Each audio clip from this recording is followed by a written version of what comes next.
నమస్తే welcome to special focus POK పలుకుతే మూడు అక్షరాలే కానీ చూస్తే రెండు దేశాల ఎమోషన్ ఇది స్వాతంత్రం కొత్తల్లో కశ్మీర్ మొత్తాన్ని ఆక్రమించాలని పన్నాగం పన్ని పాక్ ఆ ప్రాంతాన్ని స్వాధీనం చేసుకుంది అప్పటి నుంచి ఇప్పటి వరకు పీఓకేలో ఉగ్రవాదులను మేపుతూ భారత్ టార్గెట్ గా కుట్రలు చేస్తోంది కట్ చేస్తే ఇప్పటి వరకు ఒక లెక్క ఇకపై ఒక లెక్క పీఓకే స్వాధీనమే లక్ష్యమంటున్న మోదీ సర్కార్ మిషన్ సిద్ధం చేసినట్లే కనిపిస్తోంది పీఓకే స్వాధీనం మరెంతో దూరంలో లేదన్న రాజ్నాథ్ మాటలు అదే నిజం అనిపిస్తున్నాయి ఇంతకీ మోదీ సర్కార్ రెడీ చేసిన మిషన్ ఏంటి పీఓకే చరిత్ర ఏంటి స్వాధీనంలో ఎదురు కాబోయే సవాళ్లేంటి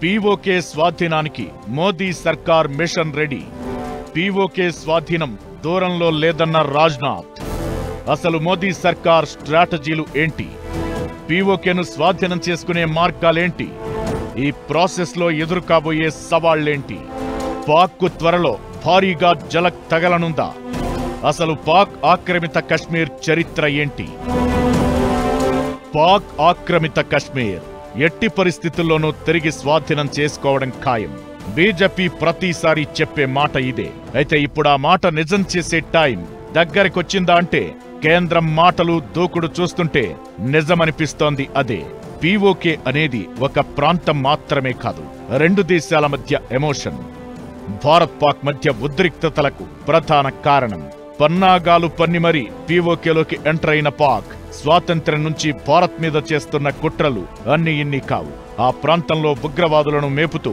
ట్రైనింగ్ ఇస్తూ భారత్ మీద ఉసిగొల్పుతోంది కుట్రలు చేసేందుకు వ్యూహాలు రచిస్తోంది ఆపరేషన్ సింధూర్ తరువాత కనిపించిన ఉద్రిక్తతల సమయంలో 140 కోట్ల మంది జనాలు కోరుకున్నది ఒక్కటే పీఓకే స్వాధీనం చేసుకోవాలని యుద్ధం ఆగింది అయితే ఇదే అంశంపై పొలిటికల్ వార్ స్టార్ట్ అయింది పీఓకేపై పార్లమెంట్లో విపక్షాలు లేవనెత్తిన ప్రశ్నలకు తన మార్క్ ఆన్సర్ ఇచ్చారు కేంద్ర మంత్రి రాజ్నాథ్ పీఓకేను కలిపేసుకోవడం మరెంతో దూరంలో లేదంటూ చెప్పేశారు దీంతో పీఓకే స్వాధీనం విషయంలో మోదీ సర్కార్ వ్యూహాలకు ఈ మాటలు అద్దం పట్టాయి దీంతో త్వరలో ఆ ప్రాంతం మన దేశంలో భాగం కావడం ఖాయమని ఫిక్స్ అయ్యారు చాలా మంది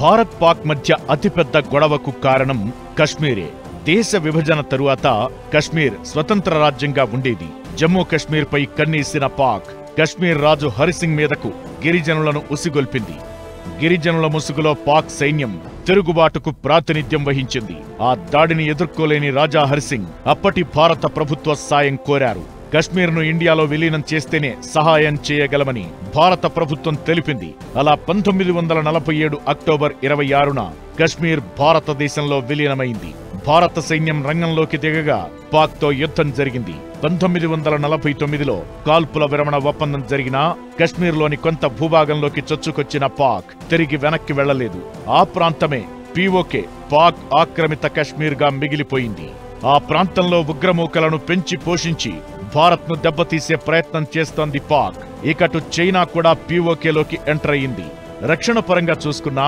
పీఓకే ఇప్పుడు భారత్కు చాలా కీలకం దీంతో ఎట్టి పరిస్థితుల్లోనూ స్వాధీనం చేసుకోవాలనే డిమాండ్ జనాల నుంచి కూడా పెరుగుతోంది రాజ్నాథ్ మాటలతో కేంద్రం భారీ వ్యూహం సిద్ధం చేసినట్లు అర్థమవుతోందనే చర్చ జరుగుతోంది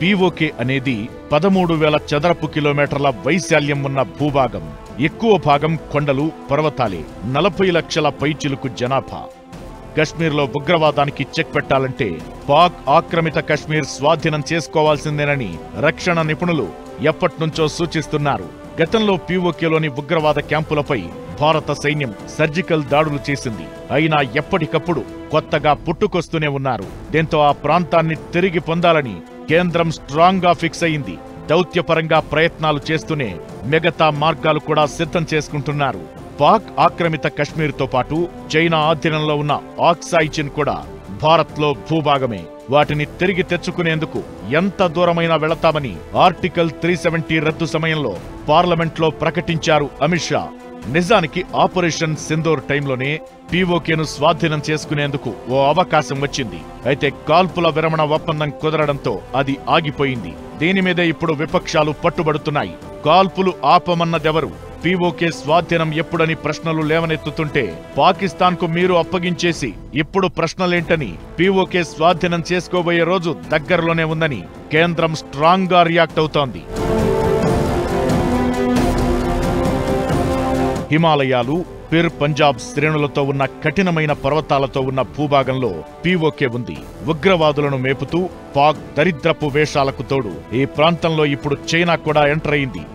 సిపెక్ రూపంలో పీఓకేలో చైనా పెట్టుబడులు పెడుతోంది. అయితే ఆ ప్రాంతాన్ని స్వాధీనం చేసుకునే రోజులు దగ్గరలోనే ఉన్నాయంటున్న కేంద్రం ఎలాంటి వ్యూహాలు రచించబోతోందన్నది $1 మిలియన్ ప్రశ్నగా మారింది.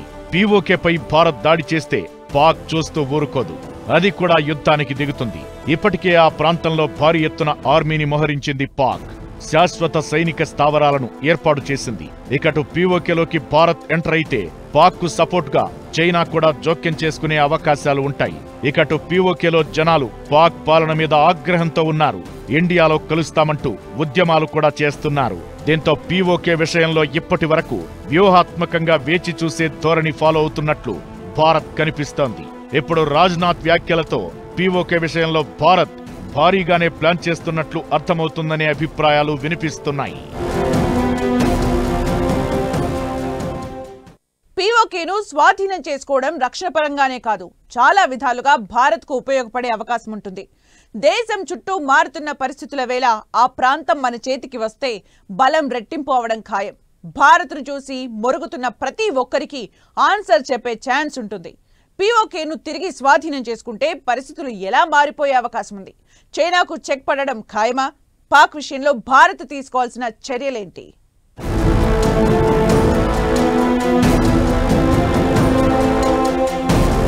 పీఓకే చేతికొస్తే మనకు లాభమేంటి?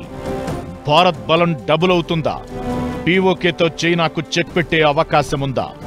పాక్ మీద ఎలాంటి ఒత్తిడి తీసుకురావాలి? పీఓకేలో జనాల అవస్థలు అన్నీ ఇన్ని కావు.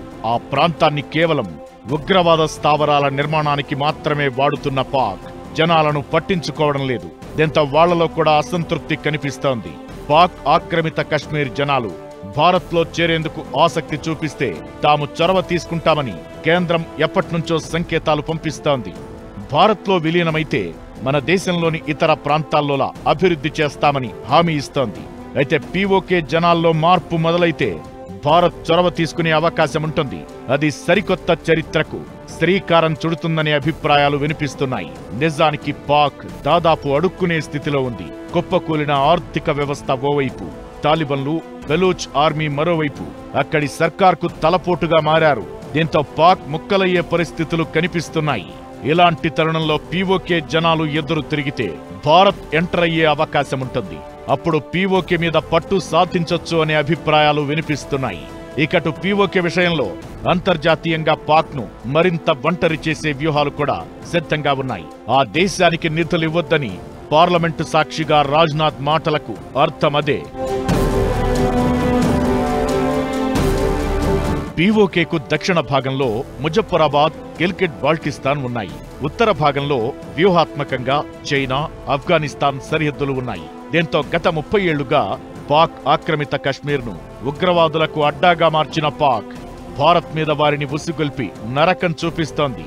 ఆ ప్రాంతం మన చేతికొస్తే సీమాంతర ఉగ్రవాదానికి చెక్ పెట్టే అవకాశం ఉంటుంది. దీంతో పాటు పీఓకేలోని గిల్గిట్ బాల్టిస్తాన్ ప్రాంతం భారత్కు ఎంతో అనుకూలంగా ఉంటుంది.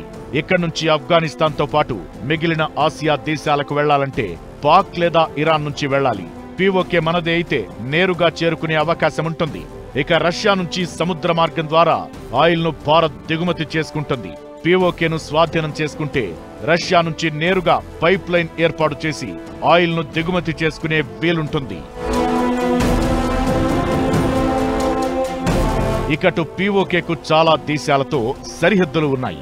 దీంతో తన వాణిజ్యపరమైన అంశాలకు పీఓకేను చైనా వేదికగా చేసుకుంటూ వస్తోంది.